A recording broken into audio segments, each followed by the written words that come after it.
প্রিয় দর্শক শ্রোতা, আজকে শবে কদরের 12 রাকাত নামাজের সঠিক নিয়ম ও ফজিলত, শবে কদরের রাতের দোয়া ও 8টি আমল আপনাদেরকে বলে দেব। এ রাতে নামাজ আমলগুলো যদি করতে পারেন আল্লাহ সুবহানাহু ওয়া তাআলাকে সন্তুষ্ট করার জন্য, আল্লাহ তাআলা আপনার জানা অজানা ইচ্ছাকৃত অনিচ্ছাকৃত সকল ধরনের গুনাহ ক্ষমা করে দিবেন, মাফ করে দিবেন। আপনি মাসুম নিষ্পাপ হয়ে যাবেন। বলুন না সুবহানাল্লাহ। তাই শুধু নয়, আল্লাহ সুবহানাহু ওয়া তাআলার কাছে এ রাতে যা চাইবেন, আপনার সকল মনের আশা আকাঙ্ক্ষাগুলো, দোয়াগুলো আল্লাহ তাআলা পূরণ করে দিবেন। আজকের আলোচনাটি প্রত্যেকের জন্য খুবই উপকারী হবে ইনশাআল্লাহ। শবে কদর রাতে আল্লাহ সুবহানাহু ওয়া তাআলা পৃথিবীর নিকটতম আকাশে নেমে আসেন। হাদিসে এসেছে, এসে আমাদেরকে বলতে থাকেন, আহ্বান করতে থাকেন, কে আসো গুনাহ থেকে ক্ষমা প্রার্থনাকারী, গুনাহ করেছো আমার কাছে মাফ চাও, আমি মাফ করে দেব। কে আসো রিজিক প্রার্থনাকারী, আমার কাছে রিজিক চাও, আমি রিজিক দেব। কে আসো অভাব অনটনের মধ্যে বিপদগ্রস্ত, ঋণগ্রস্ত, আমার কাছে চাও বলো, আমি অভাব অনটন দূর করে দেব, ঋণ পরিশোধ করার ব্যবস্থা করে দেব। বলুন না সুবহানাল্লাহ।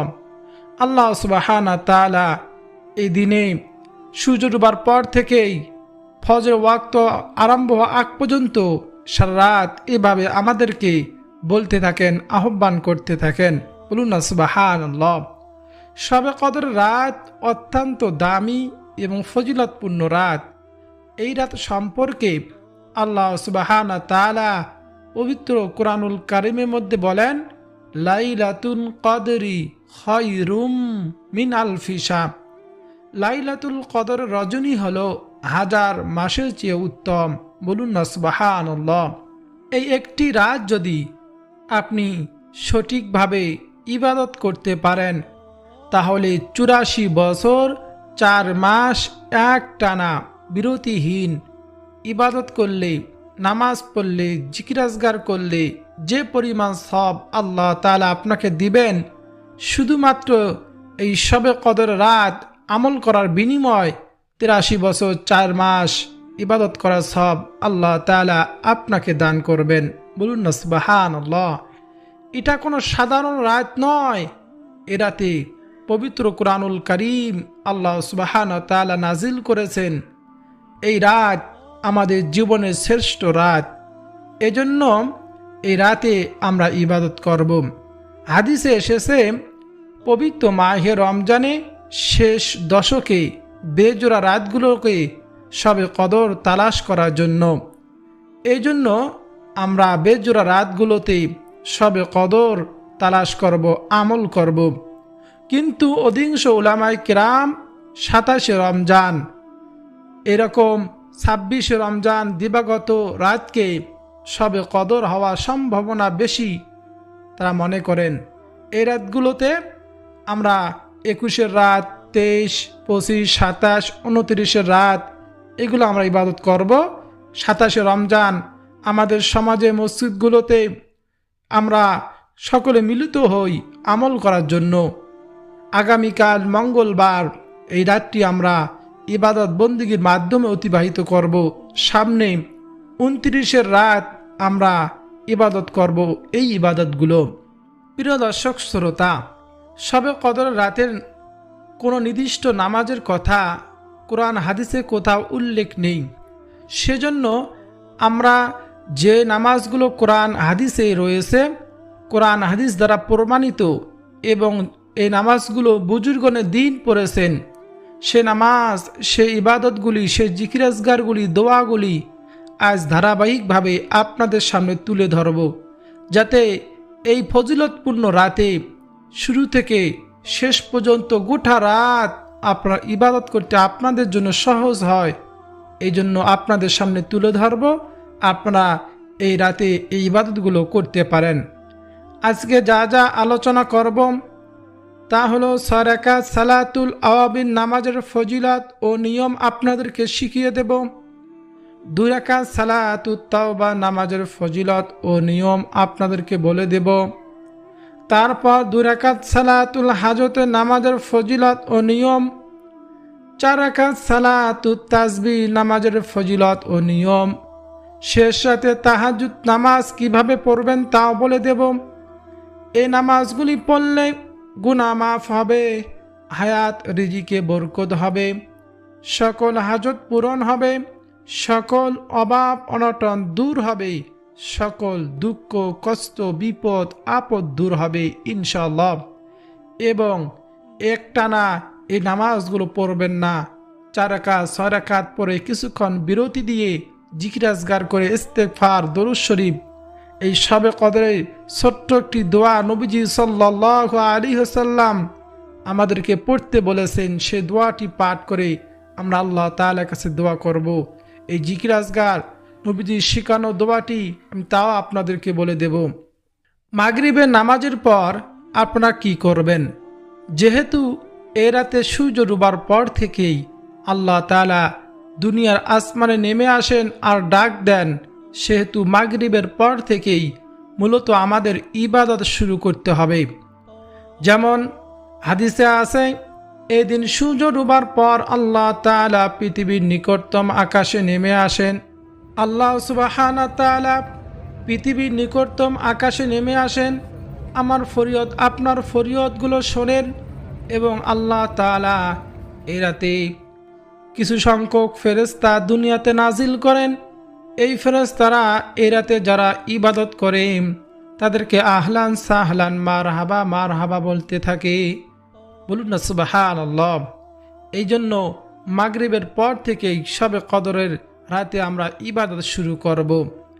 মাগরিবের নামাজের পর আপনারা 6 রাকাত সালাতুল আওয়াবিনের নামাজ পড়বেন। এই নামাজ অত্যন্ত ফজিলতপূর্ণ নামাজ। এই নামাজ পড়ার জন্য নির্দিষ্ট কোনো সূরা নেই, নির্দিষ্ট কোনো নিয়ম নেই। আপনি সূরা ফাতিহার সঙ্গে যে সূরা পারেন সে সূরা দিয়েই এই নামাজ পড়তে পারবেন। শুধু এই নামাজের নিয়ত এভাবে করবেন, আমি 2 রাকাত সালাতুল আওয়াবিনের নামাজ আদায় করিতেছি, আল্লাহু আকবার।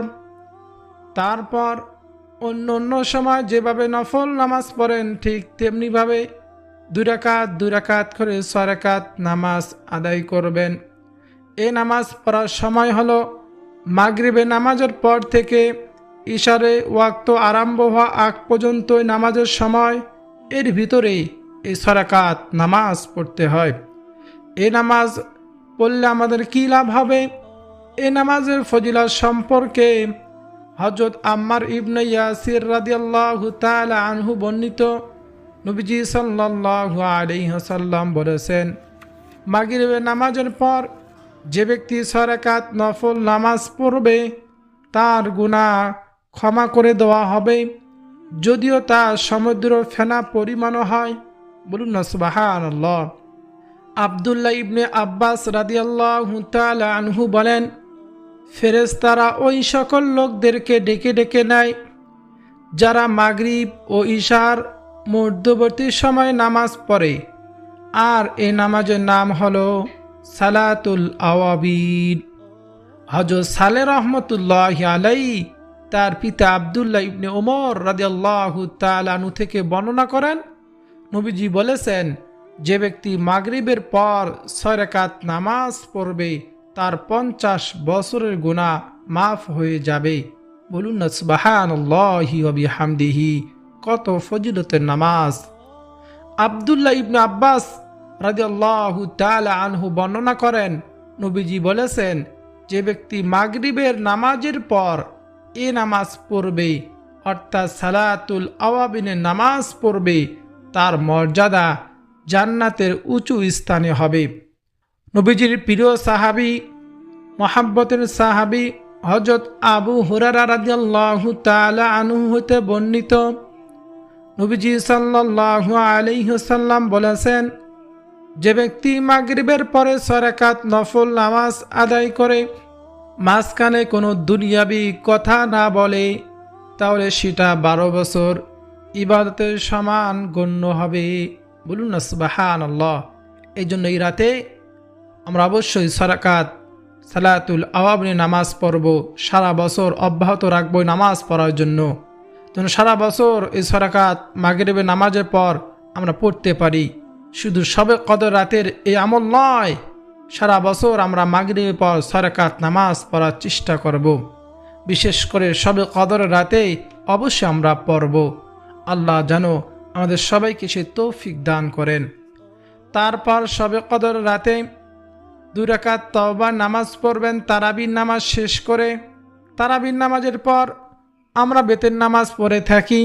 এই বেতের নামাজ আমরা শবে কদর রাতে দেরিতে পড়ব। আমরা বেতের নামাজের পড়ার আগে 2 রাকাত তওবার নামাজ পড়ব।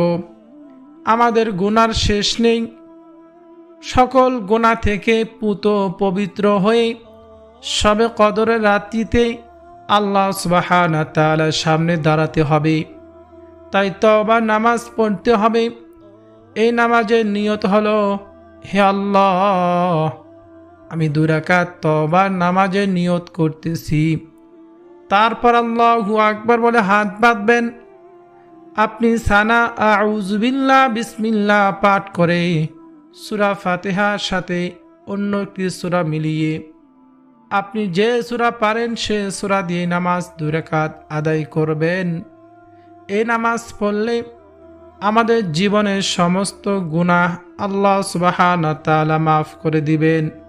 আমরা যদি নামাজ শেষে কিছু জিকির আজকার ইস্তেগফার দরুদ শরীফ পাঠ করে আল্লাহ তাআলার কাছে তওবা করে ক্ষমা চাইতে পারি, আল্লাহ তাআলা আমাদের জীবনের সকল গুনাহ মাফ করে দিবেন।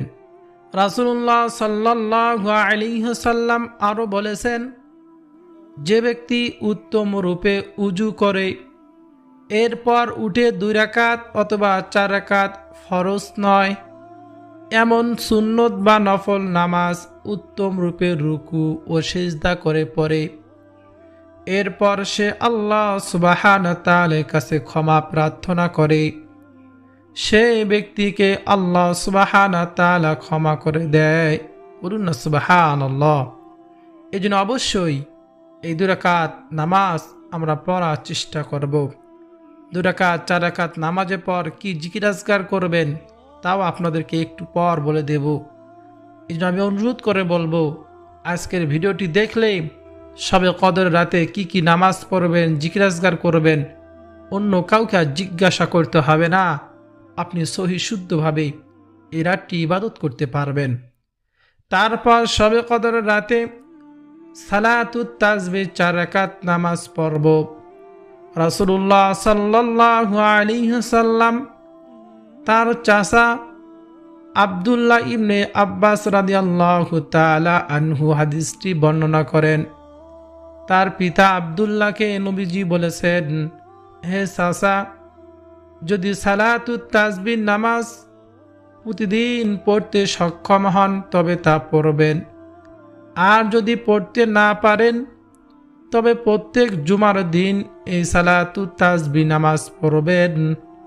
যদি তাও না পারেন তবে প্রত্যেক মাসে একবার এই নামাজ পড়বেন। যদি মাসে একবার পড়তে না পারেন তবে প্রত্যেক বছর একবার সালাতুত তাসবিহ নামাজ পড়বেন। আর যদি তাও না পারেন তবে আপনার জীবনে একবার হলেও এই নামাজ পড়বেন। হাদিসটি এসেছে তিরমিজি, আবু দাউদ, ইবনে মাজাহ, মিশকাত শরীফে।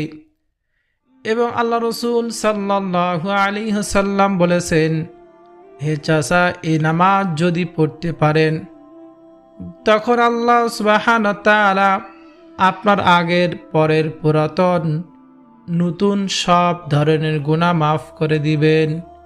ইচ্ছাকৃত কিংবা অনিচ্ছাকৃত গুনাহ মাফ করে দিবেন। সগীরা ও কবিরা গুনাহ মাফ করে দিবেন।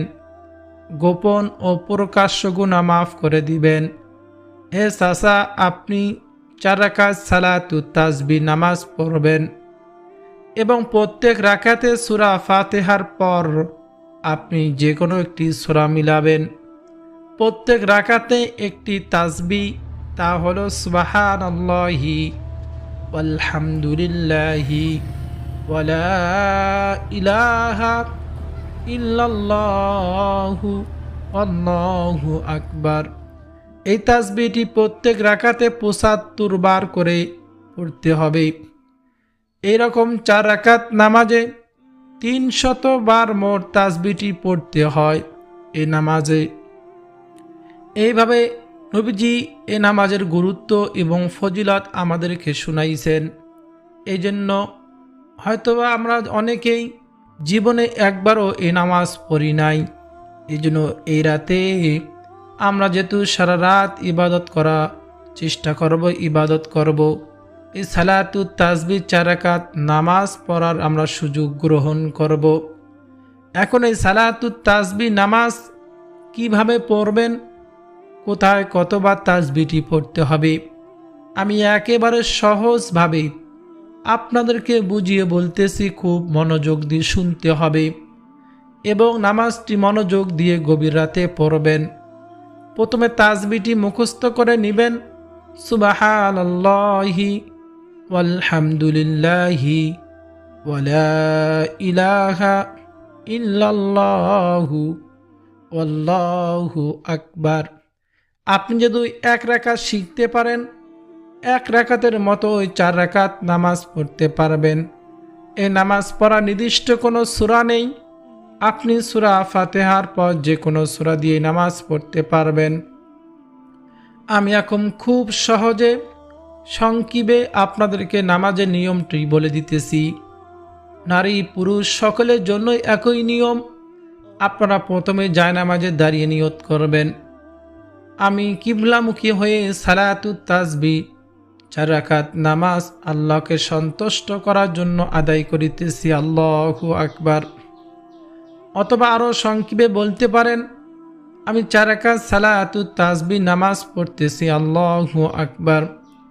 হাত বাঁধবেন, বাঁধার পর সানা পাঠ করবেন। তারপর আউযু বিল্লাহ বিসমিল্লাহ পাঠ করে সূরা ফাতিহা সম্পূর্ণ পাঠ করবেন। পাঠ করার শেষে বিসমিল্লাহ পাঠ করে অন্য একটি সূরা, যে সূরা পারেন সেই সূরাই পড়বেন।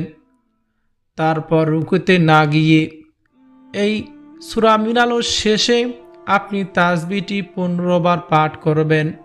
সুবহানাল্লাহি ওয়ালহামদুলিল্লাহি ওয়ালা ইলাহা ইল্লাল্লাহু আল্লাহু আকবার। ১৫ বার পাঠ করার শেষে আল্লাহু আকবার বলে রুকুতে যাবেন। রুকুতে গিয়ে প্রথমে রুকুর তাসবিহ ৩ বার পড়বেন, সুবহান রাব্বিয়াল আযীম। তারপর রুকুতে থাকা অবস্থায় তাসবিহটি আপনারা ১০ বার পড়বেন, সুবহানাল্লাহি ওয়ালহামদুলিল্লাহি ওয়ালা ইলাহা ইল্লাল্লাহু আল্লাহু আকবার। তারপর সামি আল্লাহু লিমান হামিদা রব্বানা লাকাল হামদু বলে রুকুতে সোজা হয়ে দাঁড়াবেন। তারপর রুকুতে সোজা হয়ে দাঁড়ানো অবস্থায় তাসবিহটি ১০ বার পাঠ করবেন। তারপর আল্লাহু আকবার বলে সিজদাতে চলে যাবেন।